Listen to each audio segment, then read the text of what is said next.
coming out tonight. We're really happy to do this. Had a couple of little blips in technology, as that always happens. I also want to thank Multifamily for doing this for us, and sponsors Squires Electric and Belfor. And I'm going to turn it over to Mr. Erick. He's going to teach us how to make magic out of whiskey and vermouth and syrup. We're a Texas-style barbecue full-service restaurant. Well, at least we used to be full-service. Hopefully, we'll be back that way here pretty soon. In Vancouver, Washington, downtown, we do a full bar. We have 137 whiskeys on the wall behind me. We like our cocktails around here. But anyhow, today we're talking about old fashions, and we're going to build some old fashions. So I figured the first thing we do is probably go over, make sure everybody has adequate utensils and to build what we're doing. So do a little rundown. We're definitely going to want some kind of a mixing glass, a pint glass, the Tupperware that your pho takeout came in, anything like that will work just fine. So we're going to build the drink in our mixing glass, and then you'll have some sort of a cocktail glass that we'll actually finish the drink in. So we'll need both the 2-inch ice that came with our kit, and then also just some ice for mixing. So anything out of the fridge would do just fine. We're going to probably build quite a few of these, so we'll get a chance to see to go through the process on quite a few occasions. We'll also need a vegetable peeler for our garnish. We'll need our bitters, assuming not everybody is going to have a dasher bottle. An eyedropper would work just fine, or I believe it's an 1/8 of an ounce is what we're going for, so a half teaspoon would do as well there. That's for the bitters. Also for the Demerara syrup, there's a measuring device for that as well. We'll need fruit. Yeah. A little orange and lemon. A lot of people do a maraschino cherry or a Bordeaux cherry in an old fashioned as well. I don't think it lends anything to the cocktail. I like the effervescence from the orange peel and the lemon. I think you get that on the olfactory right at first. I think that's nice in an old fashioned. But everybody likes Bordeaux cherries, and a little dessert at the end, by all means, toss one in there. We do our own here in-house sometimes, especially this time of year. We do for uptown Manhattans, we'll do brandied cherries, and they are delicious. They take about 8 weeks to cook, though, so we won't be doing any of those today. So I think we're just going to get started, build some cocktails.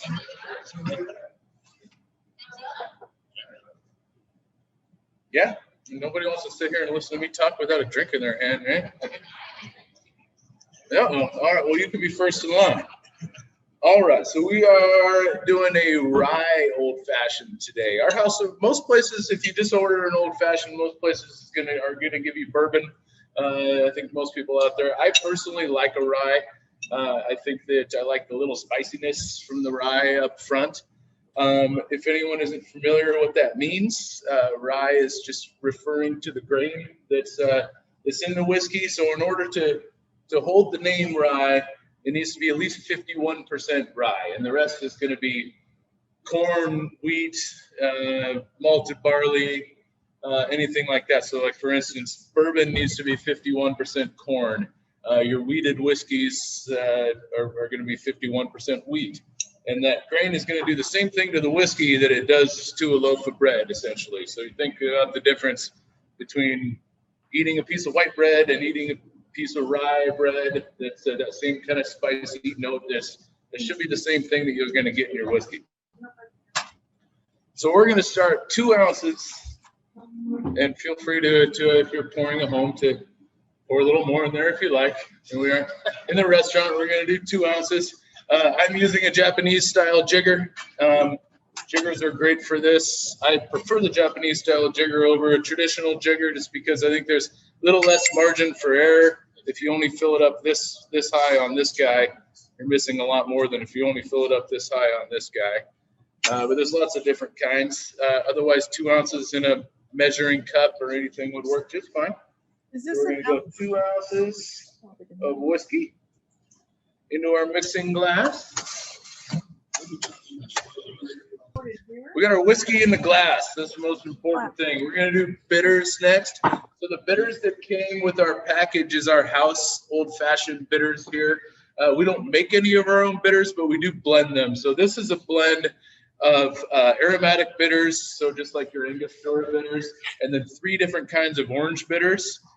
We actually stole this recipe from a cocktail bar in New York City in Manhattan called Death and Company. They recently opened a second location in Denver, and they're kind of the quintessential cocktail bar in America, at least. So if you're going to steal from someone, might as well be the best.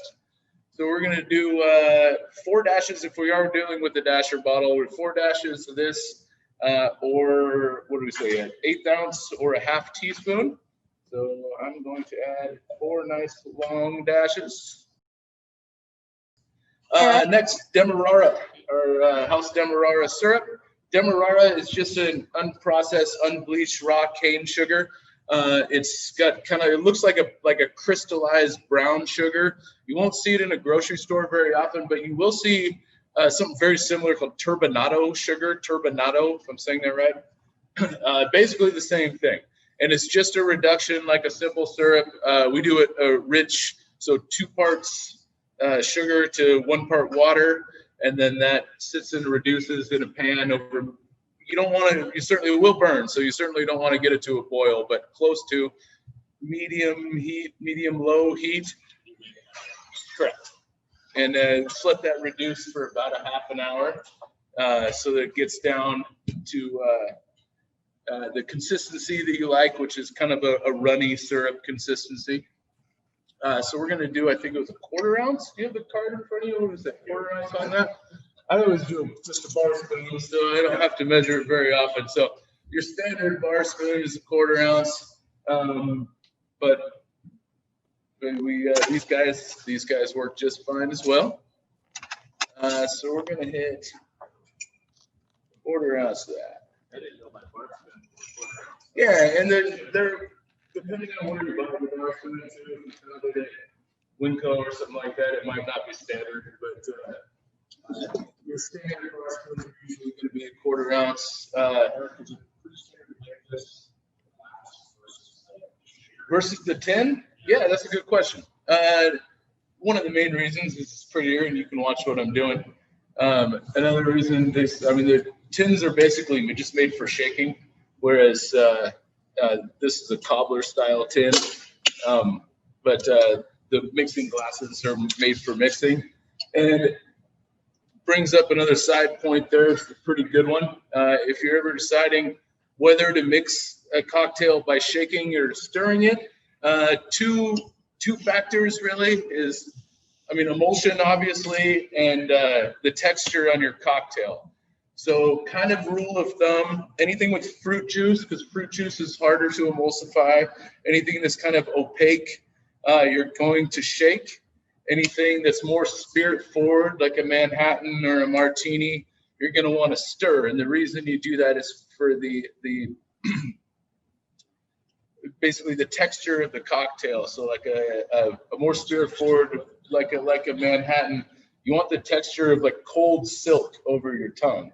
If you were to shake your Manhattan, it's going to kind of give it a little effervescence, almost like a aromatic. And you don't really want that. You don't give it like you're drinking a soda or something like that. But maybe for a whiskey sour or a Mai Tai or a daiquiri or something like that, you would want that. So it's basically why you would use a shaker versus stirring the cocktail. So we're going to do that. So this is a very basic. We'll talk more about old fashions here in a little bit after we get some drinks in front of us. But this is a very basic pre-prohibition style recipe that we're doing here. So I'm just going to add ice here. And another thing, you would think that more ice would water down the cocktail more. It really doesn't. It has the opposite effect there. So you really want to, because right now we're diluting and we're chilling. And we want to chill faster than we dilute, especially because we're going to be pouring this over a big rock anyway. So that should be diluted a little bit more. So nobody wants a watered down cocktail. So I'm going to stir this for about 15, 20 seconds or so. And when we're stirring, again, because we don't want to add any texture to the cocktail, you wouldn't want to be like throwing one of these in there. So that the technique is to kind of roll it around the outside of the glass, and it's easy to practice that with a pint glass or something like that. You don't want to, instead of banging it around, just to mix everything up without adding very much texture at all.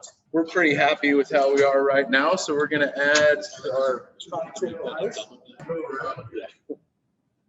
So we're going to put our 2-inch ice in there. We make this in-house as well, and we take the extra steps to make the clear ice, but there's some people that will argue that clear ice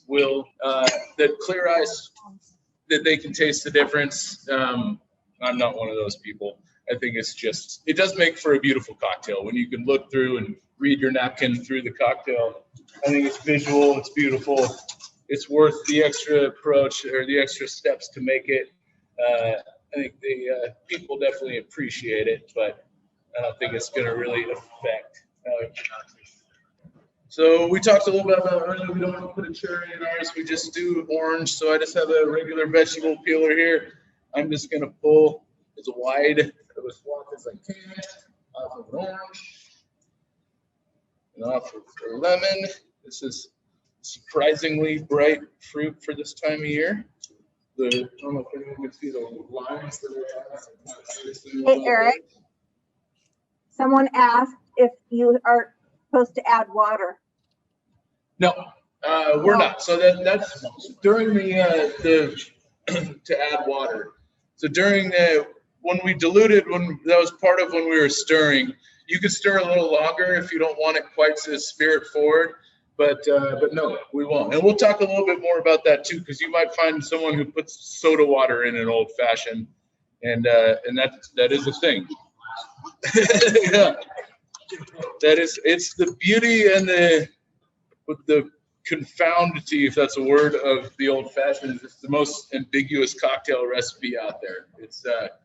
It's basically boils down to any distilled spirit, some sort of dilution, some sort of bitters, some sort of sweetener. You can make it with tequila in the Midwest, especially in Wisconsin. They'll make it with brandy. I've had wonderful aged rum old fashions, gin old fashions. But like I said, we do it the pre-prohibition era, the original kind of.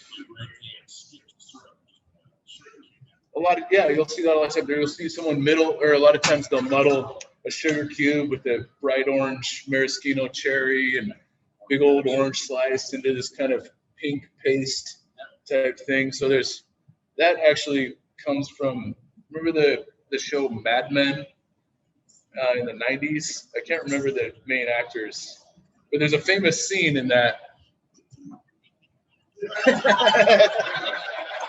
Dude.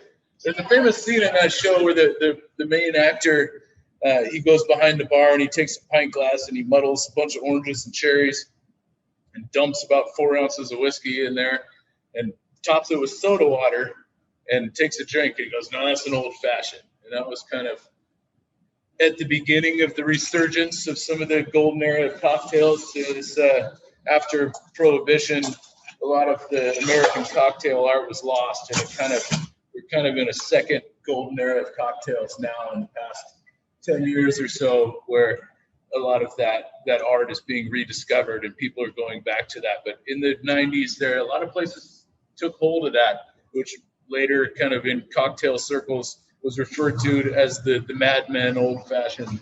It's, I remember, I think it was TGI Fridays. If you went to TGI Fridays in the 90s or early 2000s and ordered an old fashioned, that's what you get.